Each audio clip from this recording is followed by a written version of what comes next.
You're listening to the Station 71 podcast with your hosts, Mario. Beth. And Brian.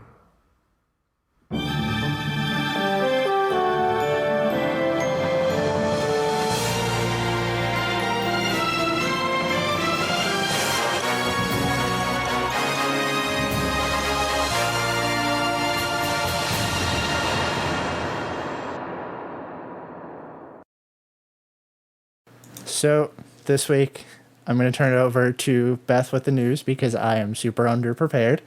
So I was just going to get us started right off. Our first news article, which I thought was kind of interesting, it's not actually related to things going on in Disney parks, but it's relevant that SeaWorld Orlando has jumped in on the pin trading game.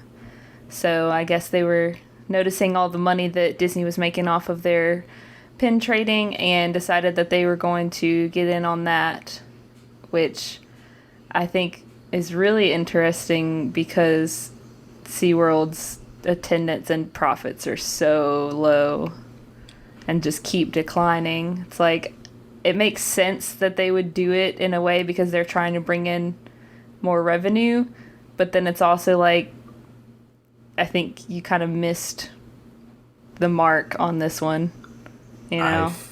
I feel so much like they're just grasping at straws at this point and are trying to copy whatever Disney and Universal are doing that's already proven to be successful.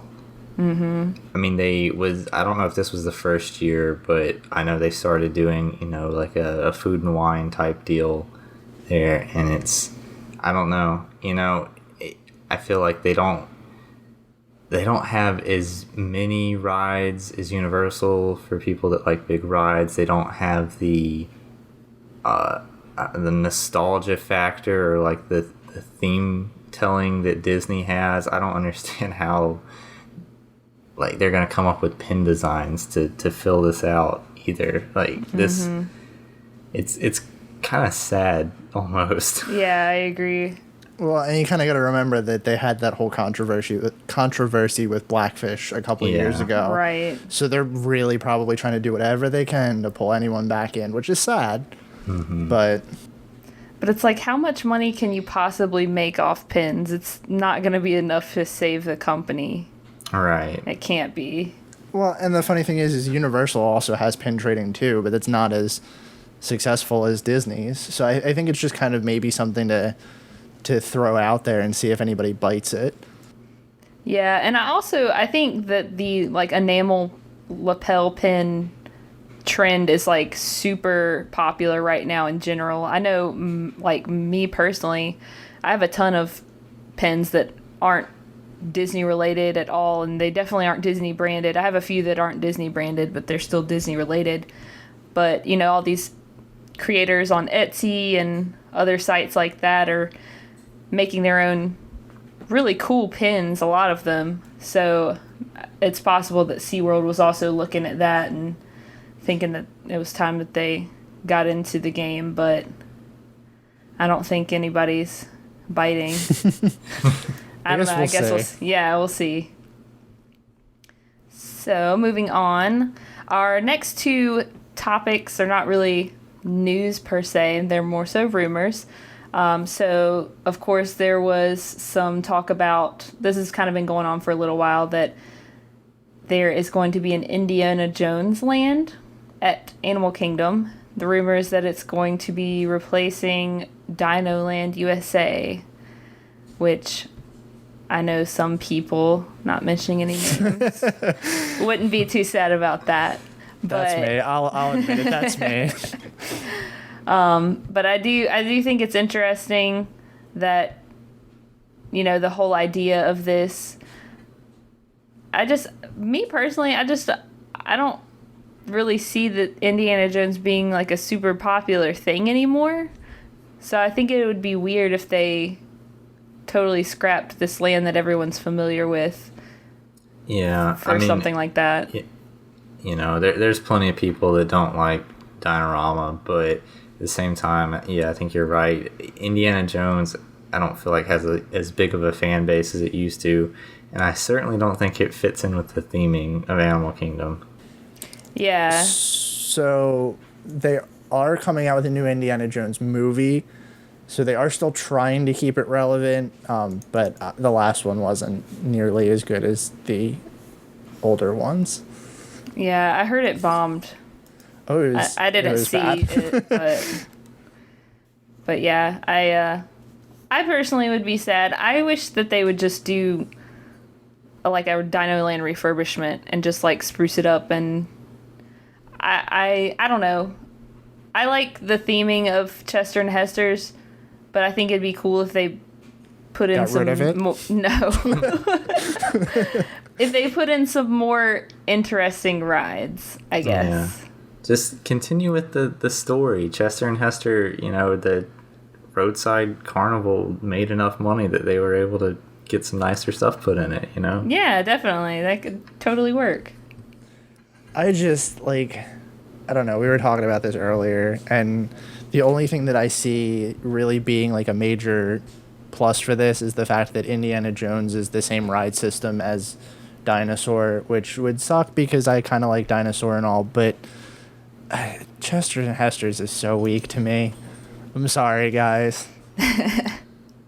I like the theming. I don't care about the rides. I really don't. But the theming I think is really cool because of the story.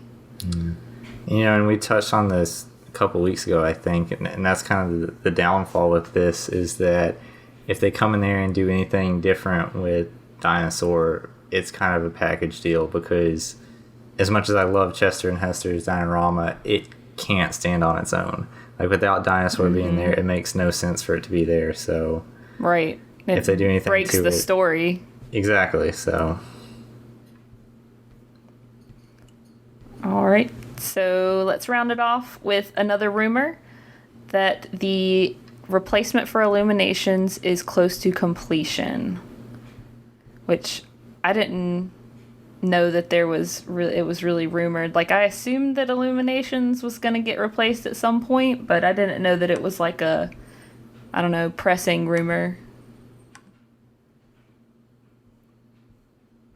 I personally hardly ever watch Illuminations. I think it's a good show, but I'm a fan of new stuff sometimes, and this is a case where I wouldn't be heartbroken like I was with Wishes.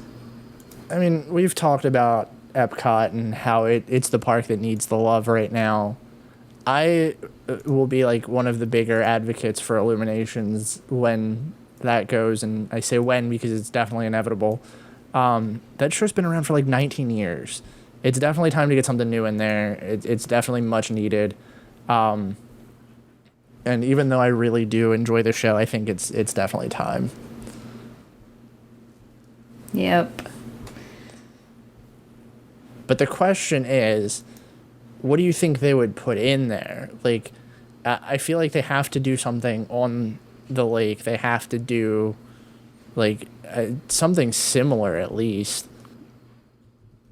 Yeah, I mean, I have no idea, but I think you're right. I think it definitely has to be something in World Showcase, because where else could it be that, is going to be able to hold enough people? Right, and I think that's the biggest problem. Like, they could do another projection show on Spaceship Earth, realistically, but it doesn't have the same kind of, like, central focus that World Showcase has. And the nice thing about Illuminations was that it always drew that focus into World Showcase. Mm-hmm. Yeah. And one other small thing that is in the article, but it's not super relevant to the topic, because we were talking about the Wonders of Life Pavilion last week, that it's not the festival center for Flower and Garden this year. So what is? Do you guys know? That's a good question. Yeah, I'm not sure. Yeah. We'll have to find out. I was trying to look it up, but I didn't see anything. We'll find out. Yeah, I guess we'll have to find out. Are you going to Flower and Garden this year, either of you? I would like to, but I probably won't unless I make it down for Memorial Day. Oh, but good luck. That's always fun. I'm going 2 weeks. Okay, Cool. you'll have to tell us how it is and where where they moved it to. Yeah. More importantly, are you guys going to get the Just Married buttons? Oh goodness! Wow. Yeah. I guess we need to. This will be our first married trip. Aww. So that's a good segue into the topic that Beth wanted to really touch on first. Well, I don't want to put you on the spot too much, but I just want to know. No, let's put him on the spot. I want to know how everything went, and Okay, well, hold on. Preface it because obviously we're not a wedding show. Yes. A couple weeks ago we were talking about this, and Brian mentioned that he was putting little sprinkles of Disney into his wedding, which was last Sunday, right? Yes. Last Sunday. So first of all, congratulations. Thank you. Thank you. So tell us about it. Tell us, all the fun details. I'm sure everyone's excited to hear about this. Yeah. Everything went good. And I guess just to kind of tie this into relevance into the show, me and my wife are both very big Disney fans, so we wanted to incorporate some Disney stuff into it. And I think this is a good idea for people that are Disney fans that want to do this, but might not necessarily want to have stuff like in your face, or that can't afford a Disney wedding because obviously that's who can? Super expensive. Yes. Yeah. We very briefly looked at that, like very, very briefly. But yeah, so we did a couple cool little things. One of them was the venue that we did it at. They kind of did this cool thing where each couple gets to like design a chalkboard sign that they put out at the entrance for everyone that comes in. And so with ours, we got one of my wife's friends to make us one, and it says, "To all who come to this happy place, welcome," in the Disney font and everything. Aw, that's cute. So that was a neat little touch that we put in there. We had a couple little like small like Disney decorations scattered throughout. We had a like a little banner that said Mr. and Mrs., and it had little mouse ears on the Mr. and Mrs. on each one. Let's see. Our first dance was to like a piano rendition of A Whole New World. Aww. So it was, it was one of those things where if you're not a big Disney fan, you probably just, hear it as piano music. But, for us it was cool because it was a way to kind of sneak some more Disney in there. But, we just wanted to put a couple little things like that in it, and it was cool, we did it in Georgia, which is where we're both from originally, but it was cool to have kind of that like touch of what I guess is now home for us, with Florida and Disney thrown in there too. So all in all, it was really good. And yeah. Awesome. So are you guys taking a honeymoon? Did you take a honeymoon? No, we are delaying it. And I guess to tie that back into more relevance, we're considering California, because we both also want to try to go to Disneyland. We want to do some other stuff while we're in California too, obviously, but spend probably a couple days in Disneyland if we do end up going. Awesome. Yeah. That'd be cool. That would be a nice little trip for you guys to do something different. Yeah, definitely, but also kind of similar, Yeah, right.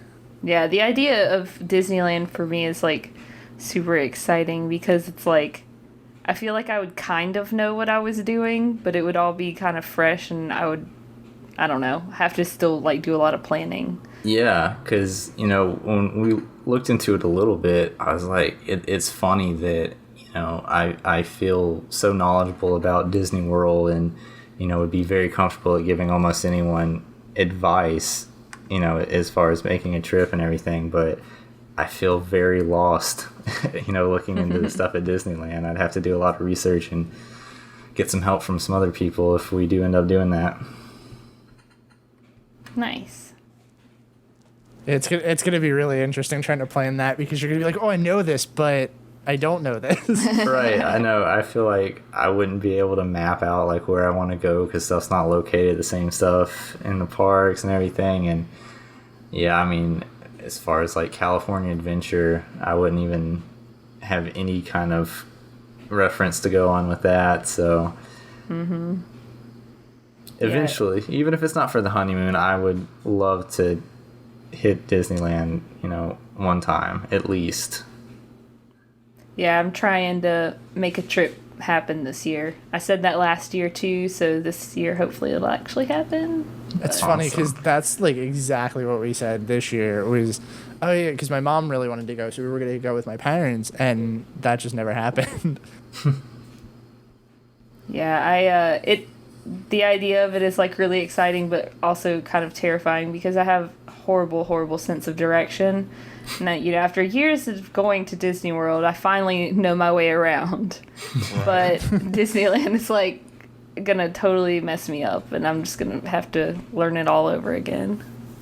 But it'll be fun. So, to kind of tie this all back in, with that talk of Brian's wedding and how they, did some little nods here and there, we wanted to talk this week about, one, how we prep for Disney trips, like getting yourself kind of excited, and two, things that you can do at home while you're kind of not at Disney. I know I have some things that, like, once I start getting, close to that time for a Disney trip, I start to, like, kind of put myself in the mood for it. I don't know about you guys, though. Do you feel the same way? Oh, yeah. Definitely. And even sure. being local, like, that hasn't changed anything. I was just about to ask that. Yeah, we still have like little things when we're getting ready to go, when we're on the way, or if we do have something like where we have a kind of planned trip coming up or something that we will do to get ready for it. So, I mean, I say we probably should start with like the prep things first, and then like we can go like one at a time and talk about different things that we do. We didn't really plan this show this week, just FYI. This is all kind of off the cusp. Spontaneous. So it's going to be very interesting. But I know for one of the things that I do specifically, and this is probably something that a lot of people should be doing, is obviously, we do the show every week. We try to stay as informed as possible, but I go on like a spree of just researching things. Like even if it's stuff that I already know, just double check my information, make sure that I'm ready to like, make sure I have everything, write out a list of things that I need. We kind of did our theme park bags a couple weeks ago. Well, last year. Wow.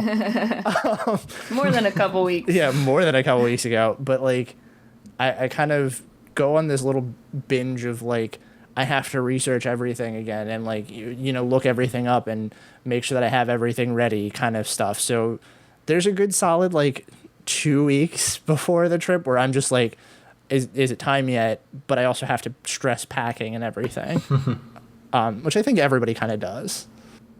Yeah, I'm usually like the plan it in advance to the extreme kind of person. Like I have to convince myself to not start packing like 2 weeks in advance because I'm like, I need some of this stuff over the next 2 weeks. This last trip though was completely different. I was just so busy that I didn't pack until like literally the night before we left, and I felt so un-Beth like in that way. Yeah, I guess for us, for our general trips, which are day trips, since we're local, we try to have everything packed the night before in our Disney bag, which isn't much since, we're just doing stuff for the day. But yeah, definitely with upcoming trips like we have coming up here in a few weeks, where we're actually going to be staying at Fort Wilderness, we try to look up stuff, like for example for Fort Wilderness, to see if there's special events or anything going on, and like Mario said, doing research is good even if you are a big Disney fan or someone that goes fairly frequently, because there's a lot of stuff that changes here and there, even if it's small things that you might want to do that you could miss out on if you don't stay up to date on stuff. Yeah, it's really hard to like, even, we do the show every week. We try to stay as on top of things as we can, and you kind of have to, but at the same time, it's like, it's hard to be on top of everything. Well, I mean, yeah, that's a great point. I mean, like we wouldn't have a podcast. There wouldn't be, you know, a fairly large number of Disney podcasts if stuff wasn't changing. There wouldn't be anything to talk about. But, you know, that it's so, you know, Disney World's so big and there's so much different stuff going on that it really does benefit you to stay on top of it if you have a trip coming up. For sure. I also want to take a minute to advocate for touring plans. I don't know if either of you guys have a subscription, but despite the fact that I go, you know, at least once, usually twice a year, I pretty much always plan my trip on touring plans, and it's pretty cheap. I think it's like, I don't know, $14 for 2 years or something like that. Yeah, it is fairly cheap, and you get a lot for that money. Yeah, and like this is like, I know we've probably talked about touring plans in previous podcasts, but for those listening who may not know, this is like a guy that was, I want to say, he was not like a mathematician, but he's like a programmer, and kind of teamed up with some other people to literally create these algorithms to try and help you plan your trip the best way possible and cut your wait times in line short. And you don't even have to have a subscription to use the reservation finder, which is amazing. Yeah. I don't know if you guys have used it before, but if you're trying to get one of those hard to get reservations at Be Our Guest or Cinderella's Royal Table or wherever, check out the Touring Plans reservation finder, because you can I think you can do a maximum of 2 alerts, but you can set up like different dates and different times for whatever restaurant you want, and it'll send you a text and an email. That's pretty cool. Yeah, whenever there's like an availability, but you got to be super quick. And now, is that part of the paid subscription? No, you actually don't have to have the subscription to use the reservation finder. Oh, wow. Yeah, it's totally free. Yeah, and even if you poke around, I believe that they usually have like a free trial on there. I could be wrong, but... Yeah, and some of the stuff that you pay for, like there's a light version, like a free version. For example, like the crowd calendars, like you have to have a subscription to see the next 30 days, I think. But anything past that for like a year, you can see. So if you're planning far enough in advance, then you can even use their crowd calendars and stuff. It's also usually very accurate, and you were right. It is 1 year for $14.95, which is not bad at all. I've actually kind of been thinking about maybe subscribing to it just to have the info for the podcast, but that's not that important. But yeah, I mean, it's definitely worth the money. I would definitely advocate for that as well. So I don't know about you guys, and I don't want to sound like too much of a nerd, but I'm also the spreadsheet queen. Oh, we've noticed. Oh yeah, I'm the spreadsheet queen. People at work love me for it. But yeah, I have a couple of spreadsheets where I do like budgeting and kind of like plan out general, like, you know, days of the week or whatever that touring, like things that Touring Plans doesn't have, you know, outside of Disney or whatever. Which I would also advocate for spreadsheets just in general, because it's so easy to, you know, all you have to do is Google, how do I do such and such formula? And that it'll do your math for you. I'm really bad at math, so that's great for me. It's a really good way to stay organized. And, you know, you can even keep it on, like you can use the Google Sheets and you don't have to use Excel. Google Sheets is free and you can take it with you literally wherever you go. So, and if anybody out there is interested in a spreadsheet, I probably have one, so hit me up. I want to say that you were the one that brought this to my attention when we did the probably Park in a Day thing. There's a couple really good spreadsheet templates too that just make like building an itinerary very nice. But also, as I've always said in the past, don't overplan your trips, please. Yeah, definitely. But yeah, you're right. There are a bunch of good templates out there as well. Yeah, because the one that you used for that thing was super nice, if I remember correctly, because it was like, Beth, where did you get that?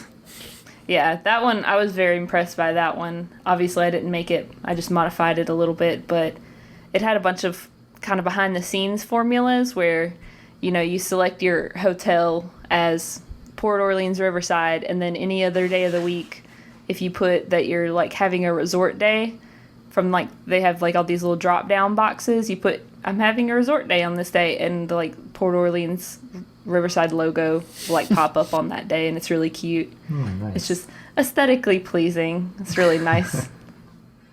So the other thing that this is just me, and I know this isn't going to be an everyone thing. I've mentioned this on the show that I'm super nerdy with photography when it comes to touring the parks. So I'll plan out a couple photos and stuff that I want to take too. But to make that kind of like an everybody thing, look at like photo pass spots that you might want to hit up. Like, see if there's anything special, like character meet and greets and stuff that you definitely need to get a picture of, because I like to say that photos are that souvenir you don't have to pay for. So it's nice to kind of plan out those as well without like, over planning. I typically try to think of like maybe 3 or 4 shots that I want to do on that trip and, really focus on them. So maybe do that with your photo pass pictures and stuff to get yourself in the mood. Yeah, that's a really good idea. I would also say to anyone that doesn't know, the PhotoPass photographers will use your personal camera to take photos of you. You do not have to purchase the photo that they take of you. Yes, which is awesome. So, but right. At the same time, in the same breath, make sure that if you have like a DSLR camera or something that's like a little bit complicated, you set it the way that you would want it to be set.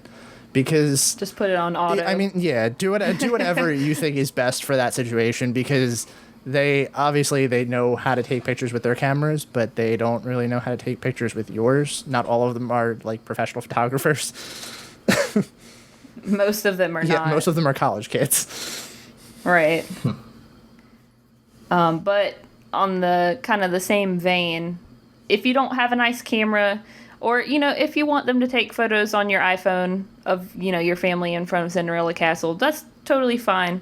But I am a huge fan of Memory Maker, and I know it's included in my annual pass, so I don't really feel the weight of the pricing, but I feel like if I were to stop being a pass holder, I would probably still go with Memory Maker, because it's for me, obviously people like Mario who love to take their own photos, not just of, the people you're with, but, just scene setting kind of stuff.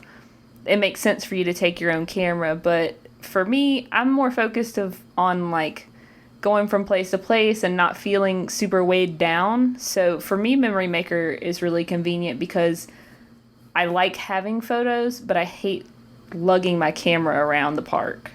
I completely agree with that. And before I got an annual pass, I probably would have never considered getting Memory Maker. But now that I have it and see how convenient it is, I would agree with you. I would probably get it even if I didn't have an annual pass. So as someone that doesn't have an annual pass, it's super convenient, so worth the price. Like you said, it gets a lot of flack for the price point and everything, which it's really not even that bad.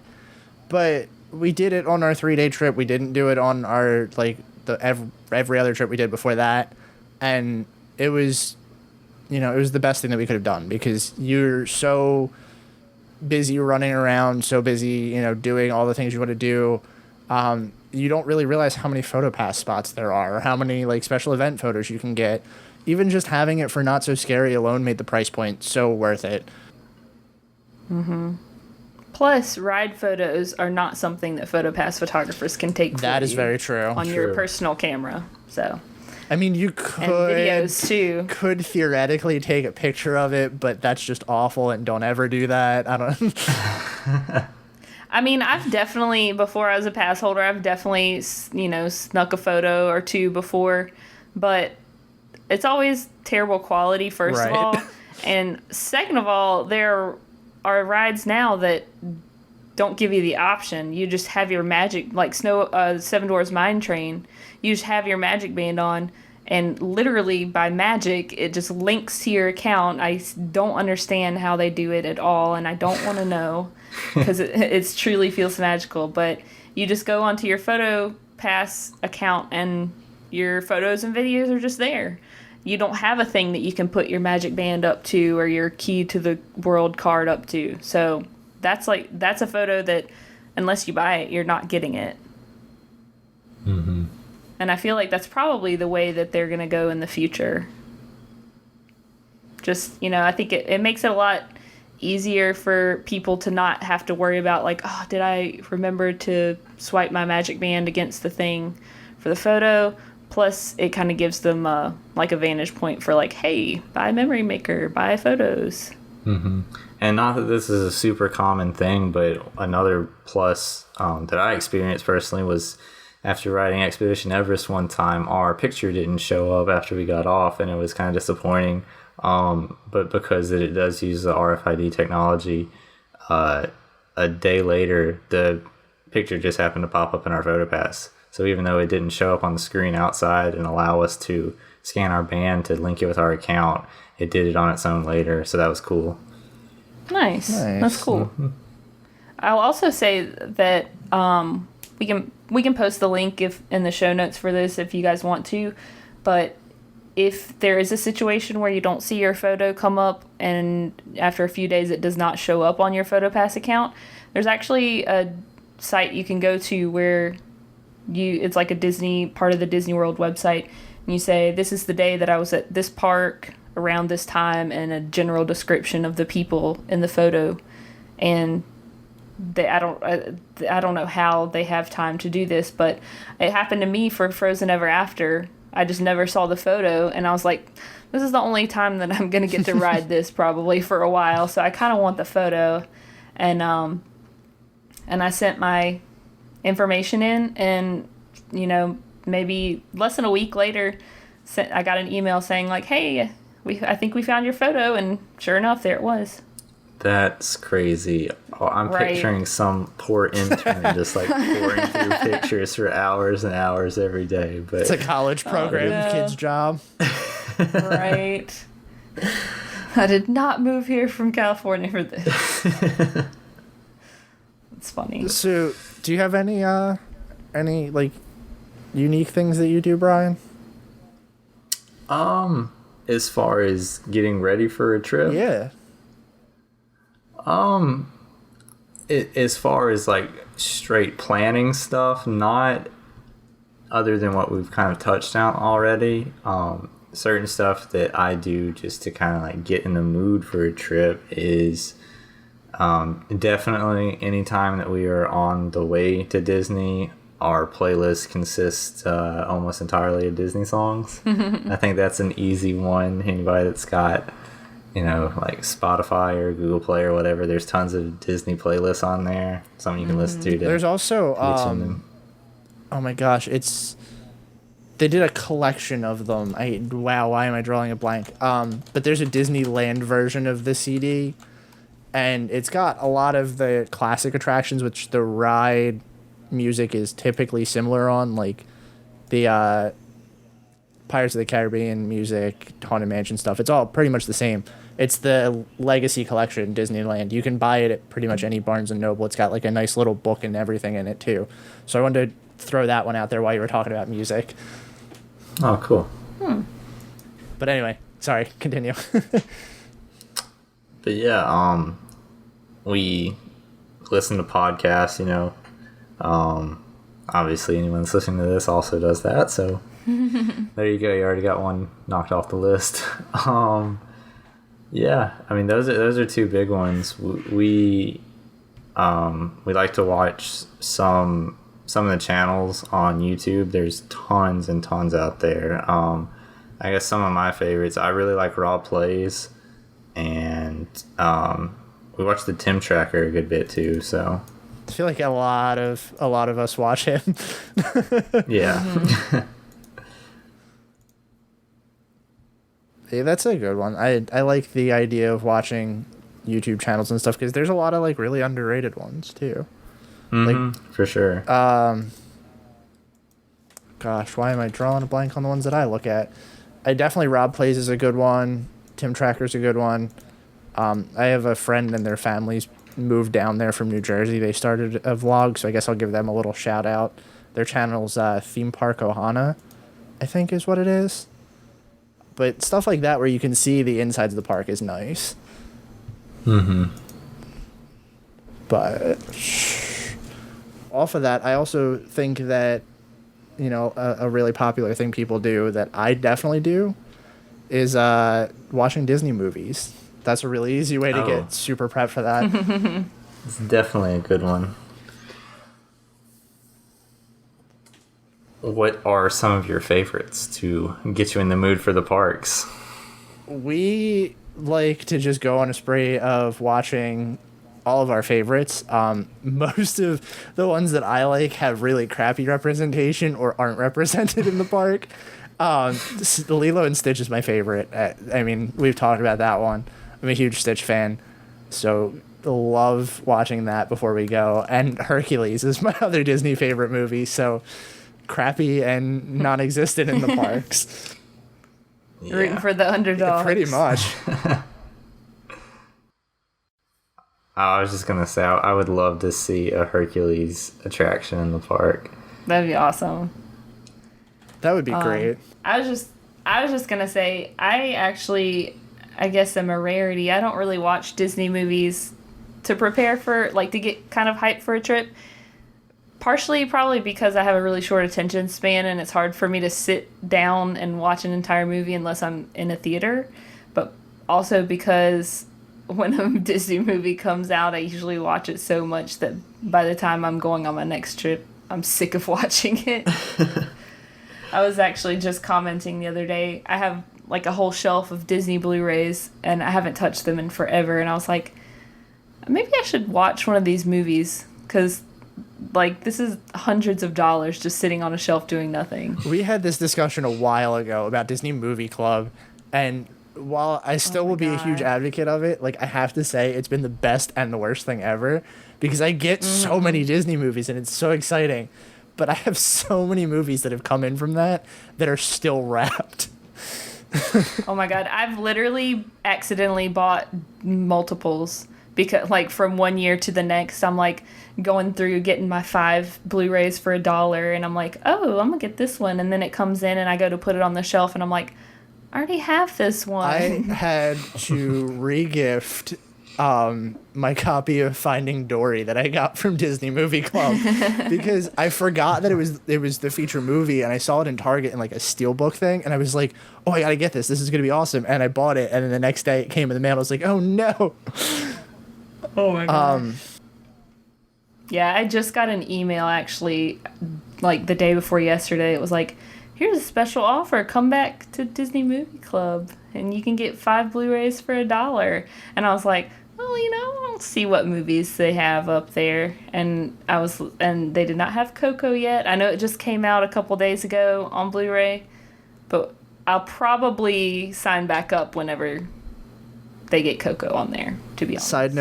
Side note, I finally saw Coco. I cried. You were right. It was the best. Oh my god, I love it. Anyway, back to Disney Pro. I'm awful. I still haven't seen it. It's so good. Oh no. Well, it's out on Blu-ray now. Trust me. I'll have to go grab it. Buy it. It will not disappoint. It really won't. Oh my gosh. It's probably my new favorite Pixar movie, and that's yikes. Oh, another one that I really love that has really crappy representation is The Incredibles. What do you mean? The Incredible Dance Party. I was literally about to say the exact same thing. Oh, man. That's the only thing that they get. That's so funny. It's like you literally took the words out of my mouth. The costumes are so creepy for that. Oh my god. Have you seen the video where Mrs. Incredible's head falls off? No. Oh my man. god. I'll have to find it and send it to you guys. It's hilarious. Oh, jeez. Yeah, but you're right, Mario. They don't get the representation they deserve in the parks. I haven't seen The Incredibles in a really long time. I need to go back and watch it. You really do, especially with Incredibles 2 coming out. Yep. When does it come out? This year sometime, I think. June. Wow. So it's super close. You got to get on that. We have so many good movies coming out this year. Mm-hmm. Anyway, back to Disney World stuff. Let's talk about, like, kind of off of that, since we're pushing like at least the halfway mark, stuff that you do at home to kind of keep the magic of Disney World at your house. This podcast. Yeah, I mean, besides that, Are there anything that you guys do like? I know I've seen people that like incorporate Disney in their homes. Like, there's definitely Etsy stores all over the place that have like home good stuff. But one thing that I really like, I love like the Disney scented candles. I'm like super weird about that. And you can find tons of them all over the place. Yeah, I have a few. They're really awesome. I personally, in my kind of day-to-day life, I just kind of keep up with the news. Obviously, I do it for the podcast too, but I was, before this podcast, I was doing it already. Just kind of looking at people's pictures of, here's all the food at the kiosks of the festival that I'm not going to get to go to this year kind of thing. And just read, like, I like to read books as well. Again, short attention span, so a very little pieces at a time. But I know we've talked about the Magic of Walt Disney World book, and that's a really good one for anybody who's looking. And there's a bunch of really good Disney-related books, not even just about the parks, that kind of help ease the pain of not being able to be there. I would say another obvious one that I'm sure we all do to some extent is just decorating with Disney around the house. Yeah, in the living room, I have pretty much an entire bookcase of Disney stuff. I have a lot of Disney stuff. I think I've told you guys I have like Disney artwork from the Art of Disney store or whatever it is in downtown Disney Springs. Wow. Throwback Thursday. I still, like, super side note, I still cannot call it Disney Springs no matter how hard I try. It's always going to be downtown Disney to me. Well, if you want to be a real purist, you have to call it the Lake Buena Vista Shopping Village. But yeah, I like the ones that you can buy off the rack, not the like super expensive ones. I like those. I bought a couple of them. I have a giant painting of Stitch hanging over my bed, and I also have a massive Funko Pop collection that I think I've talked about before. I don't know if I have. I don't know if you've talked about it, but I see your social media posts. Yeah, I think I just broke 100 the other day. Wow. That is a big collection. It's crazy. And they're all Disney, too. That's the funny thing. I mean, like, I have a few here and there that aren't, but I have every Stitch one that they've ever made. Oh, my gosh. Well, there's only a handful of them. But, like, whenever they come out with them, I have this really bad habit that I have to buy all of them. So those are my decorations. Yeah, I am really bad at collecting. I'm really good at collecting things, which is bad because of the money that I spend on things. Yep. I don't have a whole lot of Funkos. I have maybe 4 or 5 Disney related ones, and then a couple that aren't Disney related. Pins are my big money suck, and then anything collectible in general, I'm just like, I want all of it. But Funkos are the one thing that I'm like, I pick and choose very carefully. I'm like, I like this one and this one and this one, which is good for my wallet. Do you have any I'm just curious if Brian has any Funkos before we move on. I don't. It was the weirdest thing. Like, while we were in Georgia for the wedding, we stopped by a mall, and there was a store that had an insane amount of these, and obviously a lot of them were Disney. And I was like, oh man, I should start collecting these too. But then I know how I'll get with that, and decided against it. Yeah, that's the problem with like collections and stuff like that, especially things like Funko where there's so many of them. And they did a couple park exclusive ones. Like there was a Figment one and an Orange Bird one that were really cool. I wanted the Orange Bird and Figment one so bad. The Figment one was really cool. Yeah. I almost got that one when we went to the art festival this year. And I'm not a big Figment fan, but it was really cool. Yeah, and that's the problem is like you buy one and then you start buying more, and then you start buying more, and soon you have a whole bookshelf full of them. But Yeah. My other big thing is cups. oh, Disney mugs are also my thing too. Well, not mugs, cups. Cups. I'm talking Tervis tumblers and stuff, that kind of deal, which in this day and age of the Yeti and the Arctic and the whatever, these cups that keep your drink cold for literally like 24 hours, like I've left it at work and come back and there was like the next day and there's still ice in it kind of cups. It doesn't make any sense to be collecting these cups that don't do that, but they're not as cute. So I have several Disney themed cups in general. My favorite one is probably the one I got from the Festival of the Arts last year because it was a cool design and it said like inaugural year on it, which I was like, Oh, nice. that's a cool thing to have. And then my second favorite is I have a big like 32 ounce Tervis tumbler from Wawa. I was super excited when I went to Wawa and they had them. You and your I was Wawa. like, well, I gotta get this. I have a Disney mug collection. I don't know how I ended up with it, but every time like someone buys me a mug or something for Christmas, it's always Disney related. So I have a whole bunch of them now, and they're super fun. Yeah, my wife collects them too, so. I want to say that was what Kirsten said Will got every trip too. I think so. See, Kirsten, we're still keeping you alive on the show. But yeah, like having a collection's nice. Watching Disney movies is nice. Are there any like unique things that you guys have around your house that like, maybe remind you of Disney? I know Beth talked about that one scent that smelled exactly like an attraction or something. Vaguely remember that. I'm probably wrong. Oh, I have one if it's not her. This was the weirdest thing.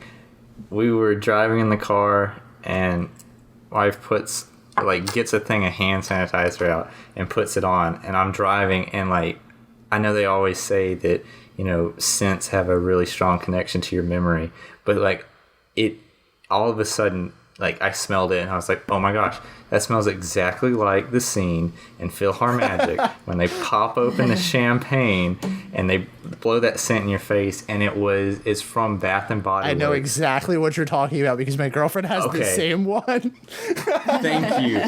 It was the craziest thing. Like I have never had like an experience like that where my brain just like got immediately snapped to like a memory like that from a scent before, but it did it because it smells exactly the same. It's something Merlot is one of their scents, and it really smells exactly like it.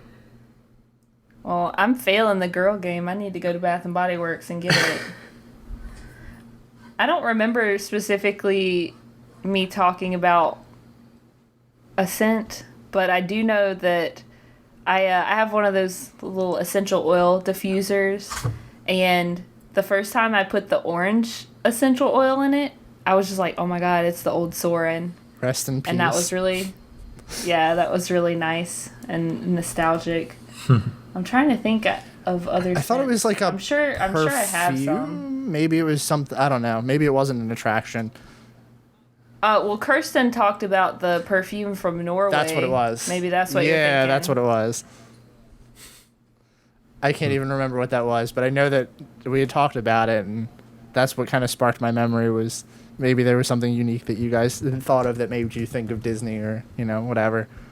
I think, is it called Layla? I want to say it is. The perfume? I think so. She'll correct us in the group chat. But yeah, I don't have anything too specific that I think of, but I don't know, but if I've said it before, I'll say it again. If anybody out there has a store-bought thing that smells similar to the confectionery, oh gosh, please let me know. I want that smell. And the candles don't smell, they smell good, but they don't smell like the confectionery. It's not the same. Yeah, they never smell the same, but it's still like a nice reminder. Yeah. Now, some of the candles, like, they're kind of, it's still kind of like generic scents, but like, there's one that's Mickey waffles, and it smells legit just like waffles. It smells so good. And then there's ones that are like popcorn scented, which is cool. Like, there's several that, there was a candle that I bought, and this may have been another thing that was in the back of your mind when you said that, Mario. I bought this candle from Target because it smells exactly like the Rome burning scene in Spaceship Earth. You're gonna have to take a picture of that, and I'm gonna have to run to Target tomorrow. Yeah, and I bought 2 of them because I was like, this smells exactly like it. And what the is Rome that burning scent supposed to be? Rome burning, duh. Well, it's called like bonfire or campfire or something like that. But there's also a Walter and Rosie candle company, one that's, I think, called Thank the Phoenicians, and it smells pretty similar too. That's pretty cool. I mostly get them because they're cute on my shelf. I hardly ever burn them because I don't want them to be gone. Yeah, that's kind of why. Like, I bought a sampler pack of them a while ago, and I like really drug that out. I think I finally burnt through the last one.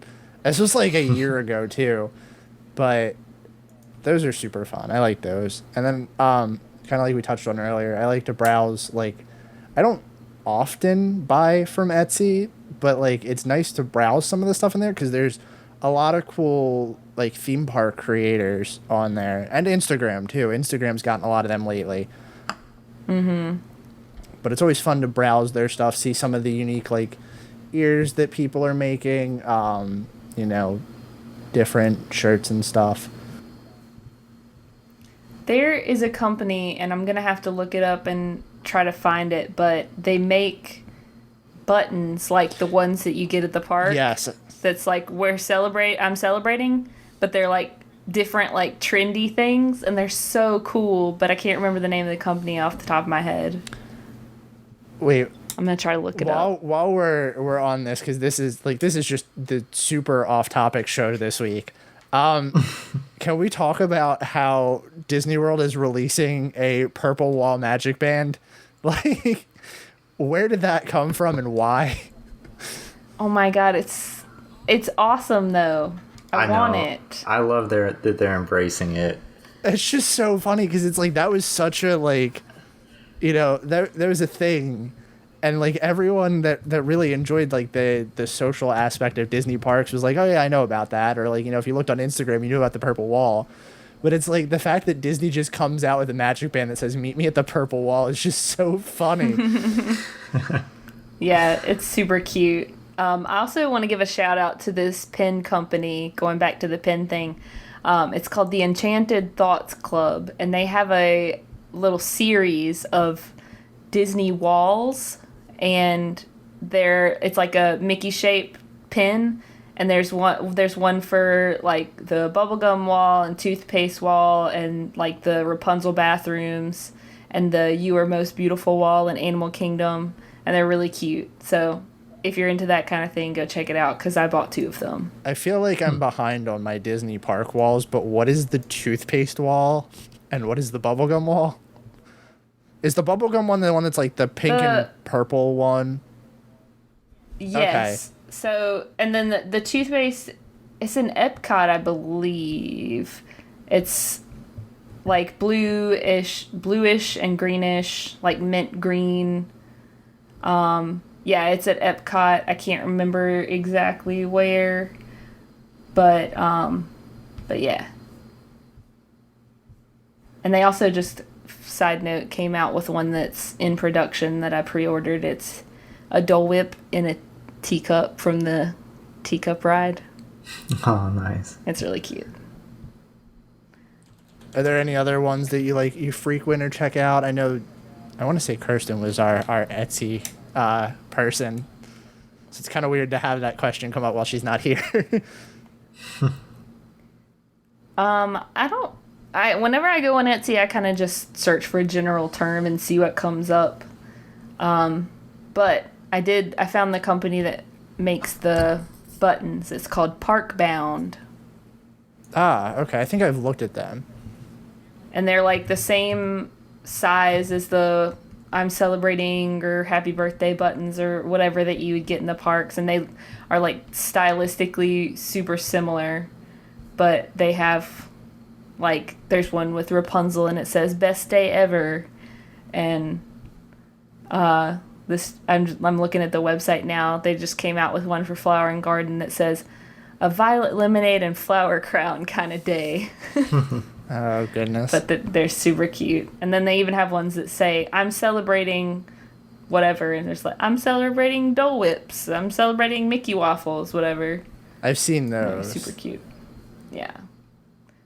And they're only like $4 a piece. So it's not super expensive. So kind of like on the same topic, and we'll loop this back around, but on the same topic of that, social media is a cool place to go when you're kind of not in Disney World. I know I think all of us frequent the Walt Disney World subreddit. I can't remember which ones are the ones that I actually met you guys on, so forgive me if I got that wrong.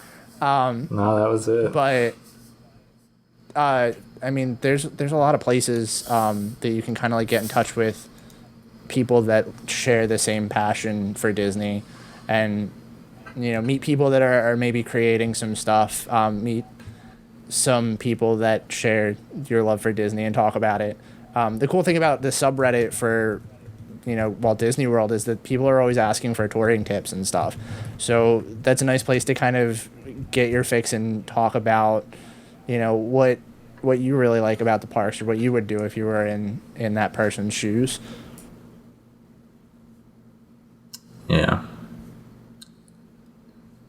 Slightly off topic. I don't know if it's still around, but wasn't there like a Disney-based dating website that came out my gosh. like a year or so ago? There totally was. I remember that. Yeah.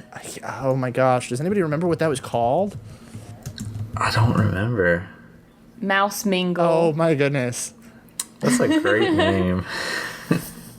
I actually a while back listened to, I can't remember what podcast, but they had like the guy that started that website on there, and it was really interesting. It's like, I mean, honestly, if I was single and trying to get into the online dating game, I would probably try it out. I mean, I think it's a very good thing to have in common with someone that, like, maybe I just say that because I'm that big into Disney stuff, but it's like, it's an easy icebreaker. You'll have stuff to talk about. Yeah. So. Mm-hmm. Yeah, that makes sense. I would be super nervous about doing that though, because it's just such a weird thing, like dating websites for me. I don't know. That's way off topic. Oh no, I like, to each their own. I don't judge at all, but me knowing myself personally, I'm super glad that I met somebody the, I don't know, old-fashioned way, I guess, because I would be horrible at online dating. So back to what we were going to talk about. Another cool thing to look at before you go to Disney World on Etsy or Instagram are ears. I don't know if Brian found what he was looking for yet, but the person that I did reaching out to, I have a friend that's planning on starting a 3D printing company for ears, for Mickey ears. They haven't launched their shop yet. He just actually messaged me and said that they're adjusting some things before they get posted. But some of the like prototype things that he's shown me are really cool, and I just wanted to kind of give him a shout out. Once they get their store up and everything, I'll be sure to share a link, because 3D printed ears are super neat. I'm also going to send you guys some of these pictures because they're really cool. Cool. Yeah, until you guys brought that up, I never even thought about the concept of 3D printing ears, and now that I'm looking at them, they're incredible. Mm-hmm. So, like, detailed and awesome. But Brian had one that he was talking about, too. Yeah, I recently bought some. Well, I guess not super recently, as part of a Christmas present. But from a company called Storybrooke Boutique, and they do 3D printed ones. And the ones I got were pretty cool. It's a pineapple on one side, and then a thing of Dole Whip on the other side, and then the bow in the middle. And it's pretty cool because the ears and then any of the little ornaments that get put in them are all 3D printed. And then the bow is interchangeable, and you can, select the colors you want for any of the pieces. It just makes it really customizable. So especially if you're getting it like as a gift for someone, or you want something really specific, like you can make it your own. That is really cool. I think the next time that I'm looking into ears, I might have to look into 3D printed ones. Do you have a picture, Brian? I would really like to see. If you do. I think. Because your wife and I have pineapple obsession in common, as we've discussed previously. Oh, man. Yep. That was like hitting two birds with one stone with her. That's Pineapples awesome. and Disney. Great combination.